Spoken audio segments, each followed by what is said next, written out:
कि ज़ाहिर है आईनी अदालतों के मामले पर ज़ाहिर है आप गुफ्तगू कर रहे हैं, तो उस तरफ ज़्यादा शुकूक व शुबहात हैं, या आर्टिकल 243 वाला जो मामला है उसमें भी आप समझते हैं? उससे तो मेरा ख्याल है ऑपोजिशन को कोई मसला नहीं है, क्योंकि उस पर इतनी ज्यादा बात नहीं हो रही जितना आईनी अदालतों के कयाम के हवाले से बात हो रही है। फवाद, मसला 243 तो नहीं है ना फिर? देखिए, मसला तो फ्रैंकली हर तरमीम में ही है। अच्छा। और ताहयात सदा बादशाही अल्लाह की होती है, इसको मानकर ही चलना पड़ता है इंसानों को। सही बात। और कोई ताहयात वगैरह नहीं होता, जब तक वो तगड़े हैं वो रहेंगे। उसमें देखिए, और इसमें क्या प्रॉब्लम है? जब तक वो ताकतवर हैं वो रहेंगे, जब नहीं ताकतवर होंगे तो नहीं रहेंगे। तो इसलिए लिखने से तो कुछ नहीं होना।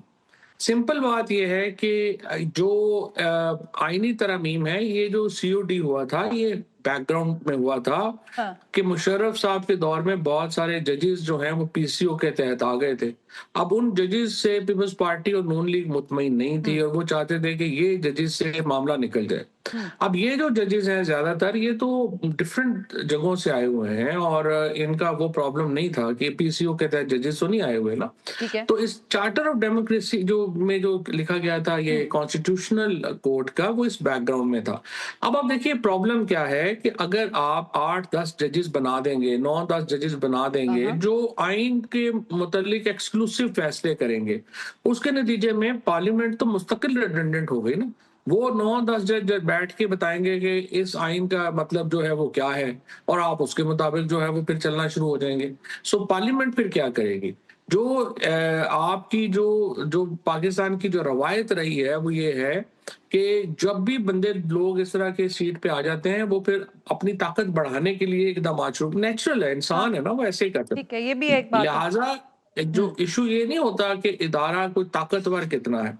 जो मॉडर्न गवर्नमेंट सिस्टम्स हैं, उनका एक ही क्राइटेरिया है कि अच्छे और बुरे होने का, और वो ये है कि जो हुक्मरान हैं, जो रूलर्स हैं, जो लीडर्स हैं, उनकी अकाउंटेबिलिटी कितनी है।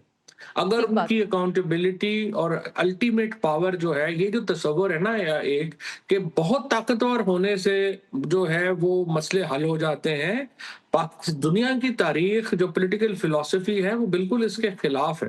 वो कहते हैं कि जब एक ताकत एक जगह के ऊपर ज्यादा मर्तकज हो जाए, तो वो ताकत उसी ओहदे को, उसी शख्स को जो है वो तोड़ना शुरू कर देती है। So the problem is that the whole concept of too much power offends against the principles of political philosophy.